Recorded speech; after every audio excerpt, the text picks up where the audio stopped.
But anyway, I remember your face, and if I ever come across you in this Kenya, especially in my hometown, I will deal with you. Hello guys, welcome to my conning story part 2.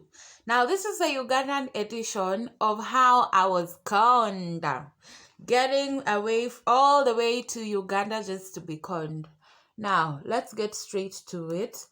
My friends and I had organized this trip. Okay, not really a trip, but we had always wanted to go to Uganda to get ourselves a few items because they say that what is sold in Uganda is a little bit cheap, compared to Kenya.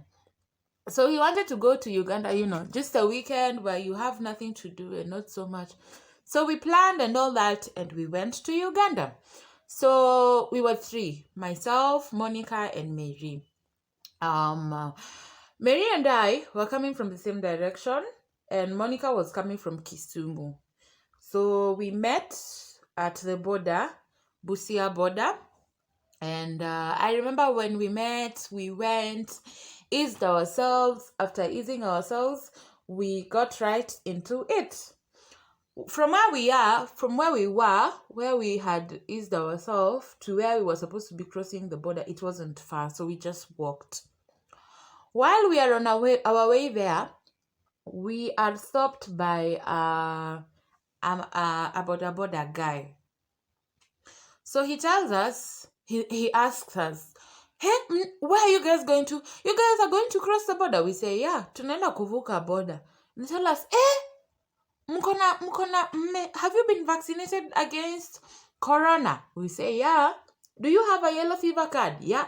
So this guy says, he had a long list of what, according to him, you are supposed to have if you want to cross the border. And it was during that time when COVID-19 was still a pandemic. Okay, people were allowed to travel at that point because the rate of infections had gone down and all that. So he scares us, I had been to Uganda before, but when I had gone there, it wasn't during Corona. So you were not required to have all those things that he was talking about. So I was thinking it's been a year, so probably times have changed.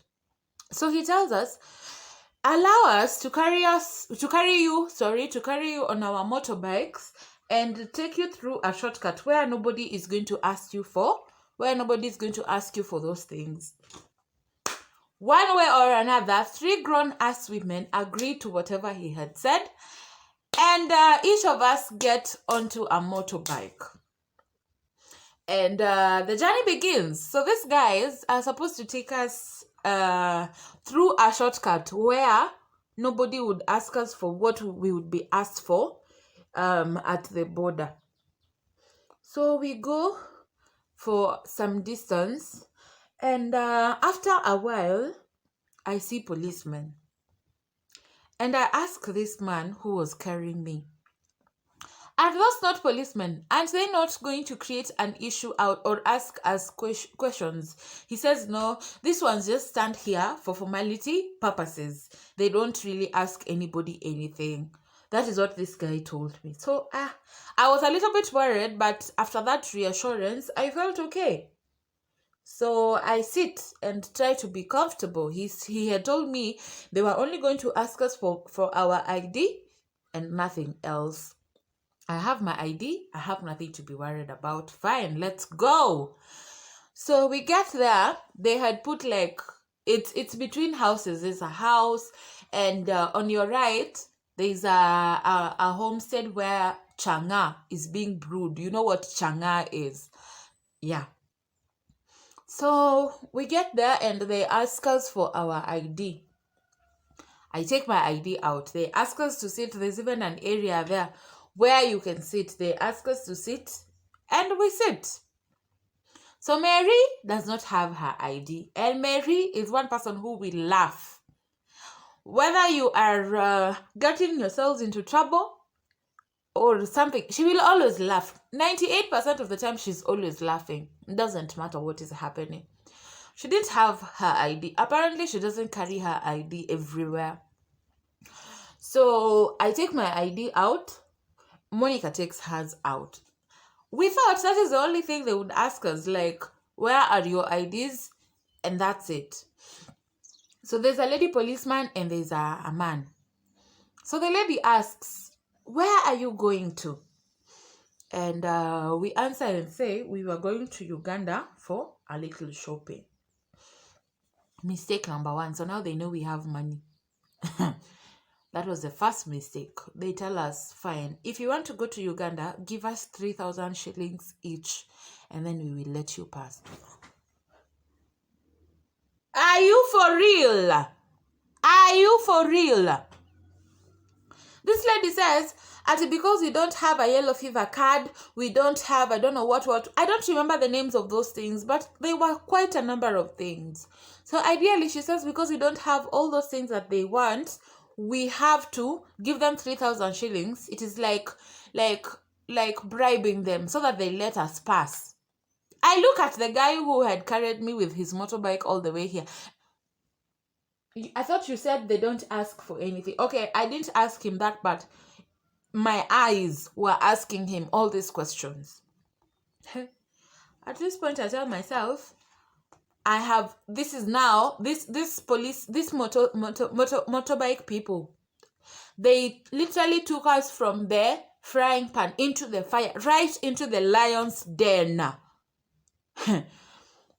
I decide I am not going to answer any questions asked by anybody because this is nonsense. So we stay there for a while. This woman keeps saying the way she's going to make a call and ask for a vehicle, a government vehicle, so that we are arrested because we want to pass the border with, without following regulations and all that. Monica is there pleading with them. I am not saying a word because I am so angry. I feel like I am going to bite someone, literally. So I am just there, not saying anything. At the end of it all, Monica gives them 2,000 shillings. She tells them, take these 2,000 shillings for the three of us. Do you know that this lady that has bleached, looking all purple, white, pink, like this Jamaican flag, like the Ugandan flag, and a mixture of Botswanan flag, has the audacity to say no. No, we want 3,000 for each of you. Like, you know how we get our money, madam? Unajua venye tunapatanga hizo pesa na ugumu. If I ever come across you, lady, I still remember your face. If I ever come across you, huku Kenya, worst of all in my hometown, I will deal with you. It is a promise I am making. If you are one of my subscribers, which I know you are not, kwa sababu ulikuwa na kaduda. But if I ever come across this lady anywhere in Kenya, it will go down. World War IV will go down. Okay, World War zilifika 2 ama 3. I don't know. But the next World War will go down. At the end of it all, they take this money. And after taking the money, they let us go. Do you know that these motorbike people did not follow us? They did not ask us for their money. They did not say anything to us. They were left there with this policeman. What does that tell you? Weren't they in for it with this policeman? What do you think, guys? Tell me. Ugandan people, I am scared of you. I am traumatized. I am not so sure I can come back to Uganda because, I don't know. I thought Ugandan people are nice. The impression I got that day didn't tell me that Ugandan people are nice. I always thought they are good people. But Ugandan people are good. I think they are. We just got ourselves. Of course, in every country, you don't miss people who are trouble and all that. So, eventually, we get to go through the border.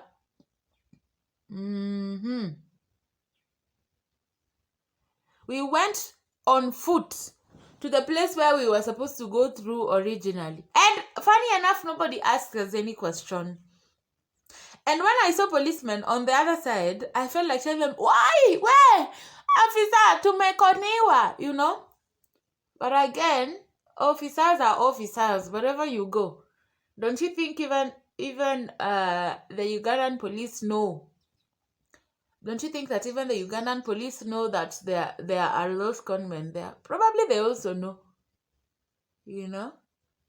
But anyway, I think at the border of Kenya and Uganda, there's a lot of conning because they know that there are lots of visitors who come there to buy things, and so they just wait for, and there's a way they know that this is a visitor, this is somebody new, this is somebody who has come here for the first time.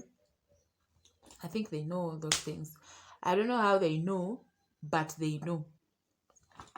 So we get to Uganda, we buy everything we wanted to buy. So much. I'm telling you, Uganda iko na vitu kali. Uganda iko na vitu kali. Like, good things, a variety. Actually, the market at the border, it's very small, but then it has everything you'll need. Trust me, everything. So we bought things at the border first of all, and then after that we went through the border and bought other things at the end of the journey. But then when we went to the other side, we also found a group of women who were also trying to con us. You know, they are pretending that they want to show us around, you know, asking you, what do you want to buy? What do you want to buy? I hear there's a way they make you even sleep and take away your money. That's what I hear. I don't know how true it is. So they're there telling us, what do you want to buy? We can show you direction. Who told you I want to be shown direction? Nani alikwambia nataka kuonyeshwa direction to start with? So we buy things, and while on our way back, of course, lazima tungepanda gari on Kenyan soil, this other side. So while we are on our way back, Monica spots one of the guys who had carried us. And she starts to shout, where? Well, I had always known Monica to be this quiet friend who doesn't talk much. Mwenye apendangi maneno. Remember when we were with those policemen, she's the one who even paid juu apendangi tu maneno. So she's there shouting, where? Ulidhani hatutanunua? Tumenunua tena na roho moja. Ona tu, and it is true tulinunua. Personally, I was having this big basket on my head full of clothes and shoes and bags and curtains and bed sheets and pillows and pillow covers and I don't know what, all kinds of things. Niko na basket on my head. I'm having a luggage this side. I'm having others. Like, I was looking crazy. A sweater around my waist. But it was not a day to slay. It was a day to get work done. Get down to business and get work done. So she's there. Where? Ulidhani hatutanunua? Tumenunua. Tena na roho moja. Right now, one of the things I want to do with my life before I die is I want to travel. And from that story I learned. One of my friends even told me, anytime you go through a border, if for some reason they are not going to allow you get through, they will tell you to go back. Unless you have things like drugs, they will tell you to go back to wherever you're coming from. Like, take your disease back to your country or wherever you're coming from. That is the worst. They cannot arrest you. So right now, I go through any border. Anybody asks me those silly questions or wants to con me somehow, I am smart. I have gone through it the first time. I cannot go through it a second time. I know better. Now, guys, let me just finish my makeup and then give you a final look and then wrap up this video. Whew. So, guys, this is the final look. A little bit of eyeliner there, a little bit of mascara. I don't use fake lashes because I feel I have long enough lashes, because I think my lashes are long enough, and using fake lash would probably cut, make them black off. So guys, let's like this video, share. Let's get to 500 subscribers, and I'd be really grateful. If you have subscribed, thank you so much. If you haven't, please subscribe and hit the notification bell so that anytime I have new videos, you will be the first to see. Also, let me have your suggestions on what you think I should do next or talk about next so that we both enjoy ourselves. It has been a pleasure. Thank you very much, Sissy Gang. I'm out. Have yourselves a great day. Bye. Thank you. Mwah.